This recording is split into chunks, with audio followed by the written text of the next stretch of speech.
All right, everybody. So today I am going to do a walkthrough on how I ship out cards using eBay Standard Envelope. The eBay Standard Envelope, that program is actually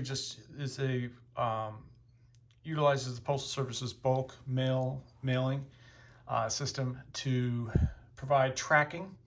It's a rudimentary tracking. It's not precise like Ground Advantage, what used to be called First Class, but it gives you a sense of where your package is in the system, and it's a reduced cost as well. And you get insurance up to $20 per card. Now, there are plenty of videos out there where people walk you through how to do this. There are different ways that they all seem to do it. They were very helpful in getting me started, but along the way, I've realized that some of these ways were either not the way I would want to receive a card, or that the scenarios that they provided weren't necessarily comprehensive. And by that, I mean, for example, in eBay's guidance, it says eBay Standard Envelope can support up to 15 cards.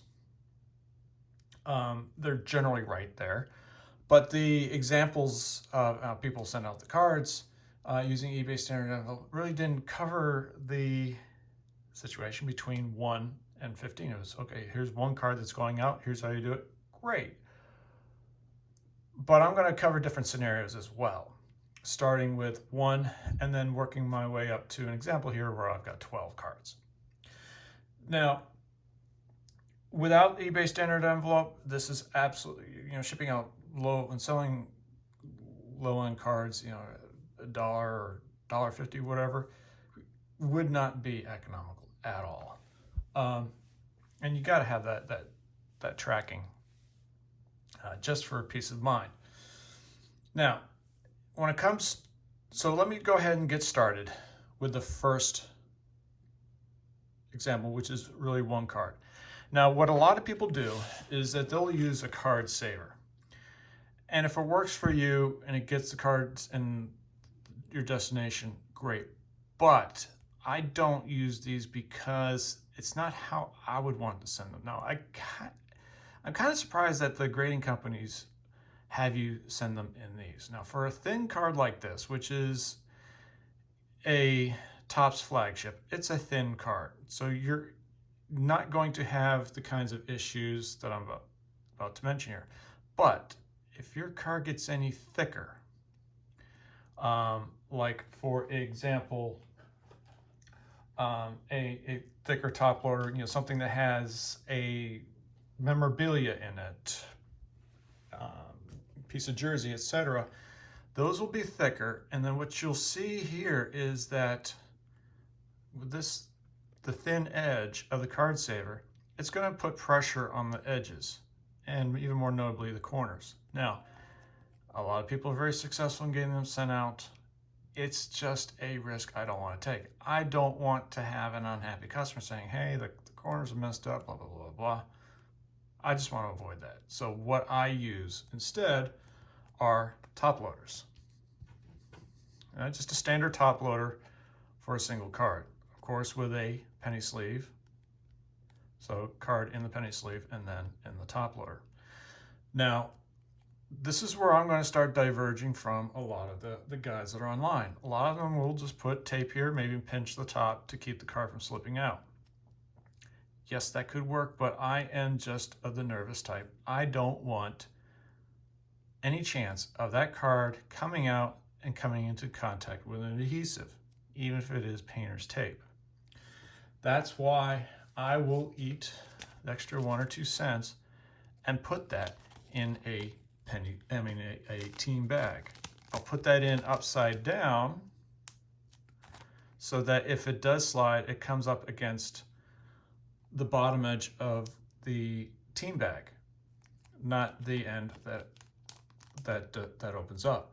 The other reason I use team bags, and this came from when I was walking the orders out to the mailbox and knowing that for some period of time they're going to be in an environment that's going to be very humid.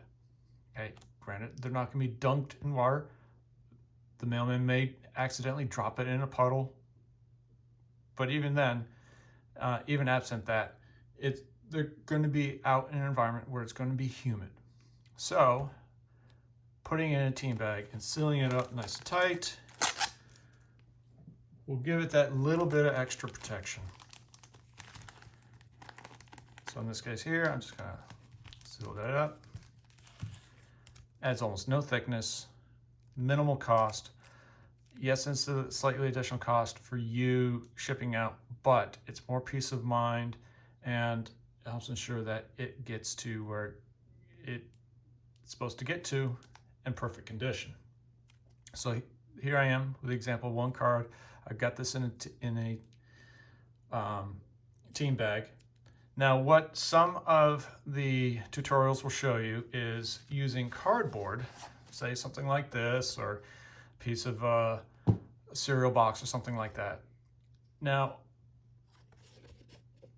even one of them didn't even use a top loader. They put it in a team bag, nice and snug or something like that, and then fold it up in here. Now, this does provide decent amount of protection. It will provide the flexibility that the Postal Service requires, because it does need to flex as it goes through the rollers, okay? But, and I had been very successful when I got started using stuff like this. However, I got one review, it was a positive review. It said card arrived in perfect condition. However, note, he uses cardboard, not top loaders. I thought, okay, is it worth having that kind of a backhanded compliment and then risking sales? So to me, it just wasn't worth it. That's why I ended up going with the top loaders. And then you don't want to just stick this in a plain white envelope as is. The reason being, it will slide around. A little plastic in the envelope. It's here. Okay. That just risks issues as it's going through the mail system. I've seen some people use whole sheets of paper, for example, using printing out an invoice and wrapping it up in that. I did try that for a while, for a month last year.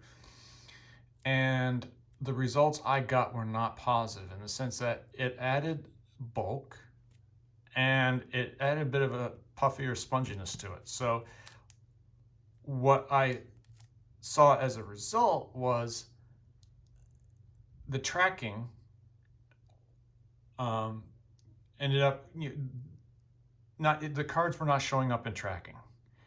And within the span of a month, I had requests for a refund several times because it claims that it did not arrive. So my assumption is that puffiness, if you will, just caused problems as it was going through the automated systems. So then I had to figure out, okay, using paper against the paper is going to provide a good bit of friction. I needed a better solution. And what I decided to do was just print up coupons, okay, about this size. They're about 5 by 7-ish. And then what I'll do, and it's a nice way to, and with a thank you, okay, so it's a nice way to tell your customers, thank you for buying from me, and here's a little coupon code for you to use. I'll fold it like this. Now I just found that having the side that opens on the right hand side, so that the end of the top loader that opens on the left hand side just seems to work.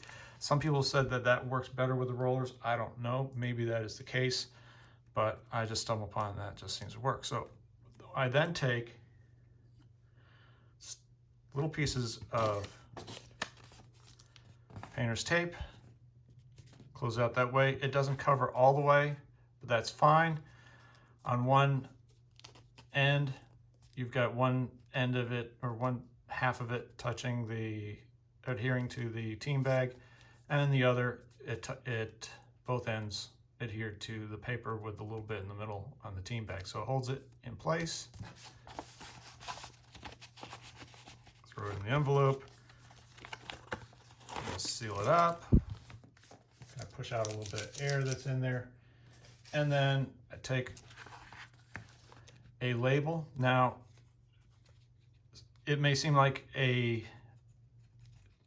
big expense getting a thermal printer. Trust me, it will save you a lot of time and a lot of aggravation in terms of getting the labels on there. You don't want to put clear tape over a printed label because that can mess up how it's read as it's going through the system. Now you can see here that the label extends beyond the edge. I just flatten it out to get air bubbles out and then roll it on the edge. Boom, good to go, and goes out the door. Now, what if they order more than one card? Now that's going to be great, especially if you're dealing on the low end like me. How do you do that? So this is what I found works, and I've been very successful for probably a good year doing it this way. So I've got one card in the top loader, and I've got 2 other cards. Now, this particular example is limited to up to 3 cards because the Postal Service has a requirement that for standard envelope, it needs to be 1/4 inch or thinner. When I get beyond 4 cards, I'm risking going beyond 1/4 inch, especially if they're chromium cards like Prism or Topps Chrome or something like that. So I've got 3 cards here. Okay, 1 is in a top loader. If you have 2, then it could become too thick. Another note about top loaders is that generally when you get beyond 59 point, they get to be a bit too rigid, and then they can't be run through the machine, and then the customer ends up getting hit with extra charges, which could be 40 cents. It could be up to $3 or $4 with them saying it's a package. You don't want to risk that. So what I do here is then I take more of those little pieces of painter's tape and I just tape around the edges here. Now you may remember what I've said about using painter's tape around the top, but I think that's less of an issue here if it's penny sleeves because they're easier to compress than the top of a top loader. So now I've got them all together and put them in a team bag. Again, top side down, just in case the worst happens. They're not going to go anywhere and the edges will not be damaged. Seal this guy up. So there I've got the 3 in a team bag. Same deal as with the single. Take the coupon. Again, I orient it this way. Fold that. Slide that in there. Close that up around it. And put it in the envelope, just like I did with the first. Now the reason you may have seen I put the label over this edge, it gives me just that extra bit of protection. So I'm not relying on just the adhesive from the flap of the envelope. I've got the label also holding everything together. Now, another benefit of doing that way is that if, like I said, you're not relying on the adhesive. If something were to happen as it goes through the system and something were to catch this, it's not going to rip the whole thing off. So that's up to 3. eBay says you could do up to 15. So what if you have 4? So what I do is if I have anywhere between 4 and 8, and this of course depends on the thickness of the cards. Sometimes I've been limited to 6 in this particular instance because the cards were particularly thick. But above 3, I use, instead of an envelope, I use these photo mailers. I tried other solutions. eBay had some mail jackets that were 5x7 that were absolutely fantastic for this roll. They were out of stock of them for a while. Then they came back in stock, but then they were thicker, a little bit more rigid. So I ended up staying with the photo mailers for between 4 and 8 cards. So rather than packing them up, I've already got, in this case here, 4 in here, 4 in here for a total of 8 cards. So how do I put them in there? Now, the way I'm going to do it is I'm going to do them side by side and tape them together to make sure, and they'll be side by side, not overlapping because you don't want to damage cards, but again, it needs to be able to flex. So by having half here and half here, your envelope will be able to flex. So I kind of squeeze it over to one side, to the right. I do that on both. Then I take this one and flip it over. Now I've got a bigger piece of tape, painter's tape. I will cut it into thirds. There we go. I'm going to take, these like to slide, so I'm just going to be, line them up there. And then turn it over. So 2 on one side, 1 on the other. Does the job just fine. So you don't have it doing this. They stay side by side. I have a slightly smaller version of that same coupon. Put that in there with it and close up. And just like with the other, I take that label and put it right over the flap so that it goes out safe and sound. So that's what I do for between the 4 and 8. So to give an example just on the thickness of here, and like I said, because they're side by side. And one more thing, what I do like to do is I do like to take a slightly thicker piece, again, just to keep things in place and not moving around. You don't get them bunched up. Kind of keep this from being pushed over here and then overlapping or vice versa. And close up. So let's see how thick this is. I've got a caliper here. I just happen to have these because I work on my bikes. And you can get these at a hardware store. I see that is 0.15 inches. Okay, so you can be up to 0.25. So I got plenty of room there. I could hold more cards in there basically because these are the Topps flagship, but if they're slightly thicker cards like Topps Chrome or Prism or anything like that, that's why I limit to 8. And I put all this in the description of all my listings so people know what to expect. They know how I'm going to be shipping it. And I just stick to those numbers, even if I could put more in there. Just, again, I don't want them to be sent something that they're not expecting. If they're expecting it to arrive a certain way because they got a certain number of cards, well, that's how they're going to get it. Now, here's a case where I've got 12 cards.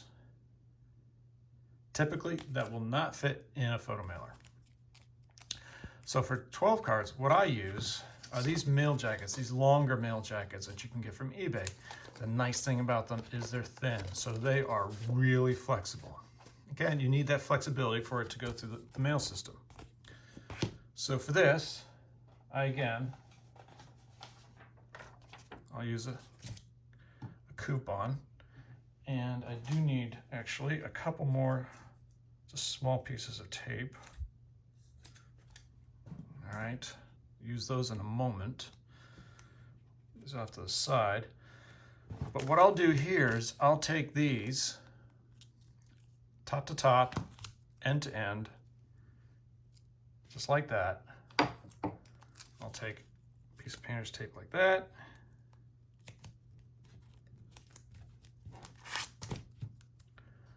And then another one on the other side so it doesn't move around. I'll take my coupon, lay it over, again as a thank you, and this also helps keep things from sliding around.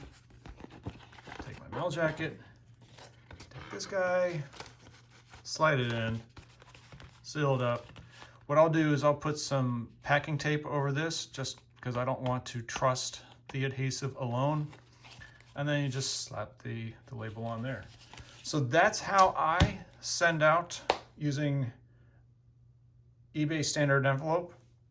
And you can too. It's a little bit more labor intensive than some of the videos out there, but through a lot of trial and error, I found that this is a process that works for me and gives me the peace of mind that what I'm sending out is going to get to my customer in the best possible condition. So if you have any thoughts on my process, go ahead and leave some comments below. Thank you, and I'll talk to you next time.